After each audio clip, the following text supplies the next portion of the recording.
play is set in the 1910s, but staged in the 1940s, as it is an insight on how we used to treat people and how we should change that. Ooh, a nice typical fancy British dinner, but not typical since Sheila's gotten herself engaged. Well done. Let's see who we have here. We have Mr. Burling, upper middle class Victorian man who is the owner of a big company and has a lot of money. If a working class woman was dying at his feet, he'd probably help the process by stepping over her body entirely and walking away.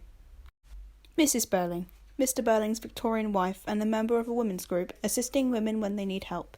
Unfortunately, this won't stop her from stepping over a working class woman's dying body along with her husband.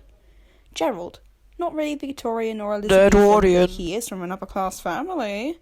His family's company rivals Mr. Burling's company, so this engagement will probably settle things.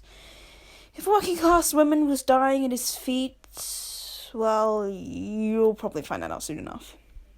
Sheila, our lucky Elizabethan lady who is the next generation for her children and such. She pretty, kinda, on the outside. If a working class woman was dying at her feet, she'd take pity if they were beautiful. Eric, Mr. Burling's Elizabethan son, who is very hard-working and definitely has no time to be getting drunk and putting the boat in the water. That was rough. He is definitely good. Yeah. Didn't steal money. If a working class woman was... You know what? Just find out yourself. Did I miss someone? Nah, I don't think so. So, Sheila's engaged to Gerald and Mr. Burling is ever so happy for her. Definitely her and not his class and money. The men have a smoke and a drink. Somehow they find out an inspector is called and he wishes to ask a few questions. God knows who told them. Gosh, did I really miss someone here? Turns out the family is responsible for a working class woman's suicide. She probably ate Tide Pods like most degenerates on the internet did as a trend back in the day. She was a little early on that, but shows the consequences, huh? Mr. Burling is all like, I ain't seen no Eva Sniff in my place before. They all look the same. But then he sees her picture and he's all like, oh, she was a little prettier. Shame I had to fire her. Yeah, he fired her due to her wanting a little more money. He didn't like that because reasons, so he was like, nah, you're out. Sheila then comes into the room like, oi lads, what's going on here? And then she starts crying as soon as she sees the picture. Turns out she also got the woman fired. But the reason was that Eva just looked at her. Just looked at her. And Sheila thought she was making fun of her because she a little brat and didn't like how she looked in the dress. So she got Eva fired just because she had eyes. Eva then changed her name to Daisy. This awoke something in Gerald. No, not in his pants. That's disgusting. That already happened and when he was at the works. Sheila confronts her fiancé like, why are you having a midlife crisis? And it turns out he did a little Hatari and he cheated on her with the woman while he was supposed to be working. He allegedly protected her from being Lana potioned by a well-known fat dude at the bar and decided to take her to the apartment he rented for the days because she had nowhere else to go. She worked at the bar and he let her stay with him for as long as she needed. But eventually he just up and ended the relationship, no matter how much she depended on him and his worth. Kind of an a-hole move, am I right?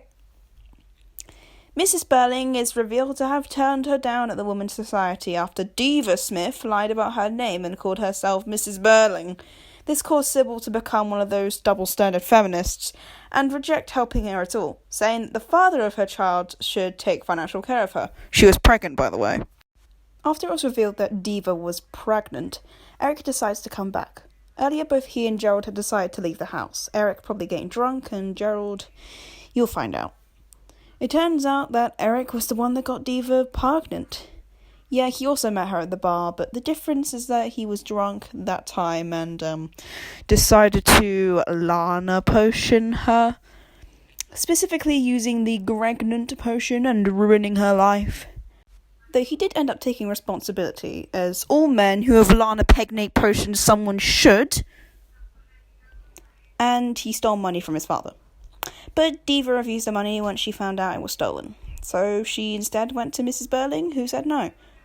But now she knows this, I think her whole outlook on life is... Oh, wait, no. She's still an a-hole, never mind. Everyone starts to scream. Inspector Doog gives them all a speech about being responsible for each other and not making each other want to eat Tide Pods. As I can imagine right now, he wants to eat Tide Pods. And then he leaves. Gerald arrives. And he drops the bombshell that Inspector is not real. He was a fraud.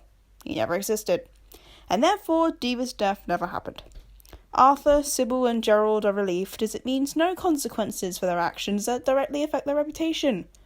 Eric and Sheila stare at them like, what the actual hell? You guys embarrass us. The phone rings. A girl is dead. 8 Tide Pods or something. An inspector is coming. Dun dun dun. The play ends.